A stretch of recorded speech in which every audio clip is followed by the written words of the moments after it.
और गोपालगंज में मैं एक दो जगह मैं डायलिसिस कराया हूँ।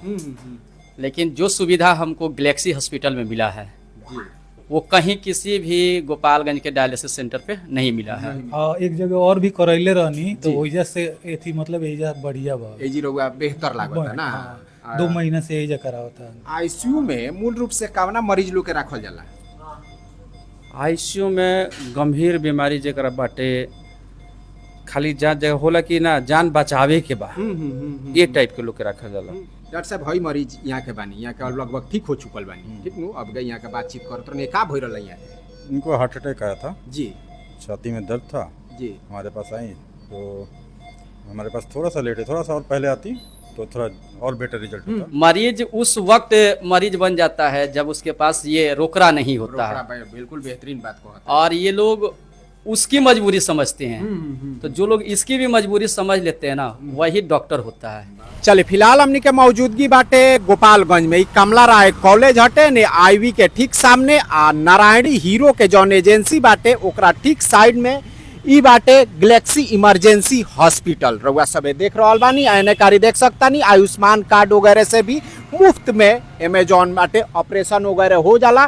डॉक्टर नीरज चतुर्वेदी बानी, डॉक्टर शारदा चतुर्वेदी बानी, डॉक्टर राहुल रंजन यहाँ के सबे डॉक्टर बानी लो। एनकारी रउआ सबे देख रहल बानी काफी जौन बाटे जौन पटना आ गोरखपुर में सुविधा जौन बड़का बड़का हॉस्पिटल देला लो ई हमनी के गोपालगंज के क्षेत्र खातिर ई हॉस्पिटल जौन बाटे एगो कहीं ना कहीं वरदान बाटे। हमनी के चलल जाता टे एनेकारी अंदर आ बातचीत कइल जाता टे ओने अंदर चल के कि एमे केगनी का फैसिलिटी बाटे। आईसीयू वगैरह इमरजेंसी वगैरह के 24 घंटा 7 दिन पूर्ण रूप से सुविधा बाटे। एनेकारी रउआ सभे देख रहल बानी चारों तरफ। हमनी के अब एनेकारी चलल जाता आ एनेकारी यहाँ के बानी अनूप तिवारी जी नाम बाटे राउर कि ना जी? जी सर तो रउए एमे के करता धरता तो रउए बानी हॉस्पिटल के मैनेजर बने हम। जी। तो हम चाहेब कि तनी रउआ हमरा के जौन आईसीयू बाटे ओमे लेके चले चली हमनी के चलल जाता। ओकरा बाद से हियाँ के एनेकारी बानी हमनी के देख लिया था जौन आईसीयू के सुविधा बाटे एजी हमनी के देख लिया था। एने चप्पल जूता निकाल दिया ताकि आईसीयू में कोनो प्रकार के प्रॉब्लम ना हो। ठीक बा, हमनी के चल जाता। आने जौन भी मरीज बानी लो यहाँ लोग के रउआ सबे देख सकता नहीं जे क्रिटिकल पोजीशन में एजी आवे ला लो देख सकता नहीं। एने चारों तरफ कि यहाँ लोग के जौन भी स्थिति बाटे यहाँ लोग के परिजन नहीं खिलो जी। परिजन बा लोग आईसीयू में कम रखल जाला परिजन, जरूरत पड़ला तो बुला लिया जी। या वहाँ लोग के देखे के मन कैलक तो मरीज और परिजन चल जी। एने सारा सिस्टम जौन बाटे ई तो गोरखपुर पटना खानी रहुआ सिस्टम है जी कुली उपलब्ध करा देले बानी जी। सब हमनी के मुख्य मतलब ये बाटे बात जी कि जो गोपालगंज से ये जो ग्रामीण क्षेत्र से जो लोग चल जाता गोरखपुर और रेफर हो जाता वो चीज हमनी के विशेष व्यवस्था लेके आल कि गोरखपुर और पटना जी मरीज ना जाओ। ये लोकल में जब सब व्यवस्था मिल जाए तो मेन फोकस हमनी के ही है। आईसीयू में मूल रूप से कवना मरीज लोग के रखल जाला? आईसीयू में गंभीर बीमारी जेकरा बाटे खाली जान जगह होला कि ना जान बचावे के बा ये टाइप के लोग के रखा जाला। मान लीजिए जैसे हमारा साथ देखिए जैसे बताओ तनी कि हई वेंटिलेटर बा जी हई हंडे हाँ ये एकरा के वेंटिलेटर बोलल जाला। जी जी। तो ई सब जगह व्यवस्थित ना हो पाई, एकरा के जनरल वार्ड में हम नहीं रख सकत। तो ई आईसीयू के व्यवस्था है। मान ली कि मरीज के कब कौना कंडीशन में के कैसन बा। आईसीयू का मतलब है कि मौसम जगह मौसम चेंज होला जी जी ऐसे ही मरीज के भी स्थिति परिस्थिति चेंज होता जाना के कारण हमनी के आईसीयू में रखे के पड़ेला मरीज के। वो सारा परिस्थिति पर टेक्नोलॉजी द्वारा ध्यान रखल जाला पूर्ण रूप से। तो देख सकता नहीं है सब मशीन देख रहल बानी ई कौन है मशीन बाजी है? बोलल जाला इन्फ्यूजन सिरिंज मशीन। तो ई सिरिंज द्वारा में चढ़ रहल बाटे। मान ली कि हमनी के इंजेक्शन जो देते हैं उ एक बार में पुश कर देते हैं। जी जी जी। एमए का बा कि एमएल के हिसाब से एकरा के ऐड कर दियाला और ओकरा अनुसार जैसे जैसे दवाई के मतलब यहाँ शरीर मांगत ताटे वैसे वैसे दियाला। वैसे हम देखुली इंजेक्शन लागल बा ना जी? सब इंजेक्शन लागल बा, ये ऑटोमेटिक सब प्रेशराइज होत जाई। जी जी जी। ऑटोमेटिक जौन बाटे वो मरीज के शरीर में चलत जाई। अब एने कारी रउआ सबे देख सकता नहीं कि जौन डायलिसिस के व्यवस्था बाटे उ एने कारी यहाँ के जौन बाटे उ डायलिसिस वगैरह हो रहल बा। ई रउरे घर के बानी? जी मम्मी है। कहाँ घर पड़ी रहू? थावे मुकेरी टोला। थावे मुकेरी टोला। जी। तो एजी के रउआ जानकारी केंगन से भउए ई हॉस्पिटल के, गैलेक्सी हॉस्पिटल? एजा बोर्ड लागल रहे ना, हाँ। तबे आके एजी जब रउआ वही है तो रउआ एजी केंगन से माने लागल, माने ठीक ठाक ही हॉस्पिटल बुझाता है? हाँ बढ़िया बा एजा, बढ़िया साफ बा। सफाई बा एजा। साफ सफाई? हाँ सब एथी लोग के हाँ एक जगह और भी करैले रहनी तो जी। वजह से एथी मतलब एजा बढ़िया बा। एजी रउआ बेहतर लागता है ना? हाँ, 2 महीना से एजा करावता। 2 महीना से एजी महीने करावे के पड़ेला ना हाँ। वीक में 2 बार। वीक में 2 बार? हम्म। हाँ, तो एजी माने रउआ बेहतर फील भइल कि ना? हाँ। बेहतर बाटे। आई कंपाउंडर सबके मान ली कि बर व्यवहार हाँ। कैसन लागल रउआ? बढ़िया बा एजा के। बढ़िया बात बा। करे, माने एगनी से मत बतियाब, जौन सच्चाई होई उहे बतियाब। सच्चाई हुए बा उहे बा जी।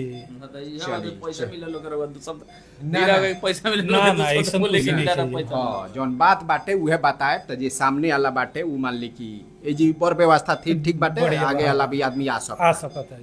चली और यहाँ के बानी, यहाँ के भी अब जौन डायलिसिस बाटे उ शुरू होखे वाला बा का जी? डायलिसिस ई कितना देर में हो जाला रउआ? त 4 टेक्नीशियन घंटा। बानी? जी जी 4 घंटा इसमें टाइम लगता है जी। हाँ, हफ्ते में 2 बार होता है इन लोग का डायलिसिस। यूरिया के 9 बढ़ जाता है, उसके वजह से डायलिसिस किया जाता है। पोटेशियम से बढ़ जाता है तो डायलिसिस में जो फूड खराब हो जाता है, अंदर ब्लड में बैक्टीरिया फैल जाता है, उसके लिए डायलिसिस किया जाता है। तो डायलिसिस के द्वारा 4 घंटा फिल्ट्रेशन, ये मशीन से ब्लड उनका फिल्टर होता है पेशेंट लोग का, जी जी जी। तो रिलैक्स थोड़ा सा हो जाता है इन लोग को। 2 से 4 दिन 6 दिन जैसा इन लोग का थोड़ा बहुत किडनी काम करता है उसके हिसाब से इन लोग का फिल्ट्रेशन किया जाता है। एकदम गुर्दा खराब हो जाता है, हफ्ते में 2 या 3 डायलिसिस इन लोग को जरूरी होता है। जी जी जी। और 4 घंटे लगता है जी इसमें। 4 घंटे डायलिसिस लगता है इसमें। और आयुष्मान कार्ड वगैरह पे भी हो जाता है? हाँ हाँ, आयुष्मान कार्ड पे हो जाता है। जी आयुष्मान कार्ड से ऑपरेशन भी होता है, जी। सारी सुविधाएं बढ़िया है यहाँ पे। हाँ जी जी जी। यहाँ के परिजन बानी हई, यहाँ के रउआ साथे बानी कि ना जी? भाई हैं। भाई हई। यहाँ रउआ फर्स्टे बेर आई बानी? ना, ऐसे हम यहाँ लगभग 2 महीना से डायलिसिस करा रहे हैं। जी जी जी और जी। जो हमारे भाई हैं ये हम एम्स से लेके आए हुए हैं। ये से पहले दुबई थे, दुबई में जो है इनका किडनी चौक कर गया। उसके बाद हम इनको एम्स में दिखाए, गोरखपुर भी दिखाए, पटना भी दिखाए। हर जगह का डॉक्टर जो बोला कि डायलिसिस से ही इनका काम होगा। तो गोपालगंज में मैं 1-2 जगह में डायलिसिस कराया हूँ, लेकिन जो सुविधा हमको गैलेक्सी हॉस्पिटल में मिला है वो कहीं किसी भी गोपालगंज के डायलिसिस सेंटर पे नहीं मिला है। यहाँ के जितने भी मेंबर लोग हैं, जो भी डॉक्टर हैं, जो भी कंपाउंडर लोग हैं, सब लोग डील की बातों को समझने वाले हैं। और सबसे बड़ी चीज़ ये होती है ना कि बात के साथ साथ यहाँ का लोग मरीज का मजबूरी भी समझता। सब कुछ वही तो हम आपसे बता रहे हैं कि मरीज उस वक्त मरीज बन जाता है जब उसके पास ये रोकड़ा नहीं होता है। बिल्कुल बेहतरीन बात को। और ये लोग उसकी मजबूरी समझते हैं। तो जो लोग इसकी भी मजबूरी समझ लेते हैं ना, वही डॉक्टर होता है। बाकी सारे डॉक्टर तो डॉक्टर ही हैं। सब लोग चाहते हैं अपना झोला भरना, लेकिन यहाँ ऐसे ऐसे डॉक्टर हैं कि अगर आपके पास नहीं भी है तो आपकी मजबूरी को समझते हुए आपके पेशेंट के साथ जितना अच्छा से हो सके ट्रीटमेंट किया जाता है।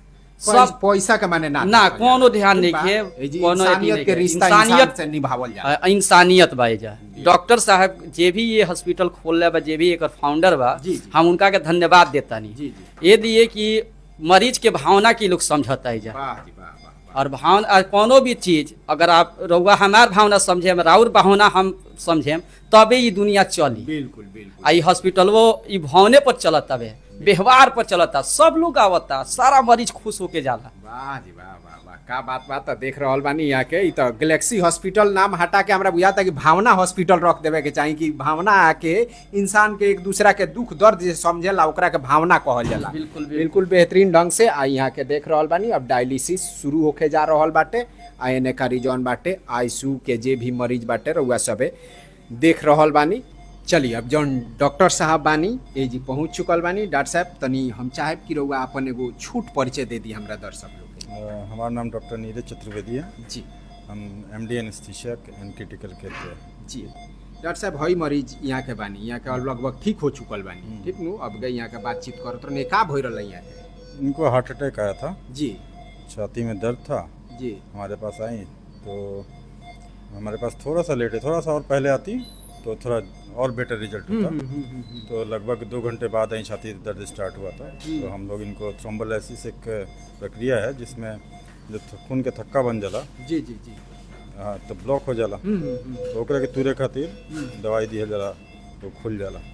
तो पार्शियल खुलल बा जी तो ओकरा करते सुधार हो गइल बा। जी बाकी आगे के एंजियोप्लास्टी होला ओकरा खातिर वो आगे के प्रोसेस। ओकरा खातिर यहाँ के जाए के पड़ी दूसरा जगह त यहाँ के त ठीक ठाक है मेरा पोजीशन में बानी ना देखी का होला कि जैसे मान ली कि कोनो भी धमनी बाटे जौना में ब्लॉक हो जाला, जी तो एगो तो होला कि बहुत समय से 10 साल 15 साल से थोड़ा थोड़ा जमत आधा ब्लॉक रहेला, जी जी अचानक से खून के थक्का बनेला तो ओकरा के पूरा ब्लॉक कर देला। जी अब हमनी के दवाई देनी सन तो वो आधा ब्लॉक तो खुल गल, लेकिन जौन पहले से जौन आधा ब्लॉक भइल बा ऊ तो हार्ड बाटे, जी वो खुली ना दवाई से।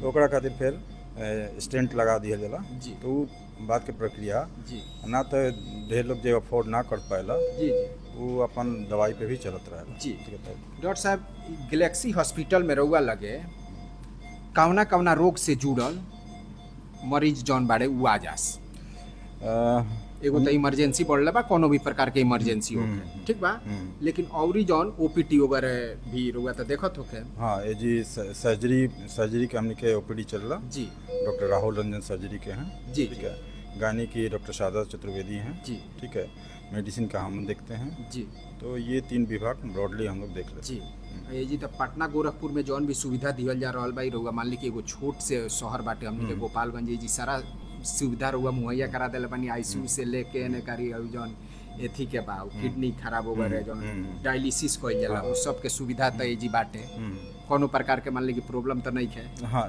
हमनी के एक लिमिटेड देखिए हमनी के गोपालगंज में ये रहा कि ज़्यादातर सर्जरी होत रहा जी। जनरल सर्जरी होत रहा, ज़्यादा कॉम्प्लिकेटेड सर्जरी ना होता कुछ भी वो कॉम्प्लिकेटेड सर्जरी खातिर बाहर जाए के पड़ता जी या फिर कोई पेशेंट को अचानक से इमरजेंसी हो गया, इमरजेंसी मतलब सांस के तकलीफ ही होला, ब्रेन हेमरेज होला, हार्ट अटैक होता है, ये सब में का होला कि एक ओवरऑल एगो मल्टी स्पेशलिटी अप्रोच रखे के पड़ला, मतलब किडनी के डॉक्टर भी रहे के चाहिए, ब्रेन के डॉक्टर भी रहे के चाहिए और सब कुछ रहे के चाहिए।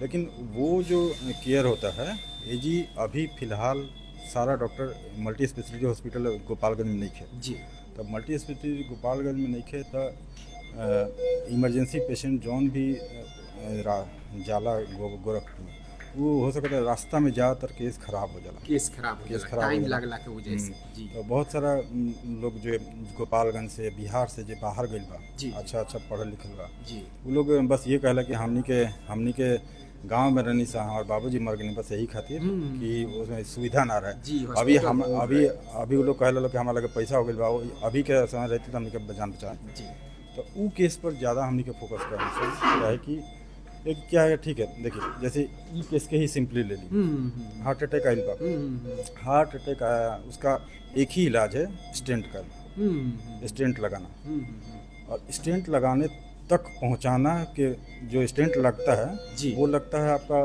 कैथलैब में, जी जी और कैथलैब आपका छपरा सिवान गोपालगंज में नहीं है, वो गोरखपुर पटना में है। पटना में अब कैथलैब तक पहुंचने के पहले 60 to 70% पेशेंट डेथ कर जाते हैं। जी जी जी जी कैथलैब तक पहुंचाई के ठीक बा, तो कैथलैब तक पहुंचाए खातिर केहू तरह के आगे चाहिए तो वो हिसाब से हमनी के ये को सेंटर बा उतना टाइमिंग मान ली कि मरीज के लगे दे दिले ताकि वो कोनो भी हॉस्पिटल में जाके पहुंच ये ना कहो कि मतलब हमने सुविधा करते हम मर गए, बिल्कुल ठीक है। बिल्कुल तो वो चीज़ का हाँ ये बात है कि ऐसा नहीं है कि हम लोग टोटली पटना को रिप्लेस कर दिए हैं। जी, तो जी। पटना का रिप्लेस तभी हो पाई जी। जब जी कम से कम 10-15 डॉक्टर विभिन्न विभाग के मिल के एक साथ एगो हॉस्पिटल में काम करी, वो सबसे आइडियल कंडीशन है। और ओकरा आए में हमरा लगा था 15 से 20 साल अभी गोपालगंज लागे, तब तक पेशेंट मरे के ना चाहिए कम से जी, कम जी, जी, ये सुविधा जी। है। तो वो एगो बीच के रास्ता हमने के खोलले बनी सन, ठीक बा। एगो बहुत बेहतरीन एजी सुविधा गैलेक्सी हॉस्पिटल द्वारा रहुआ सभे के मिल रहल बा।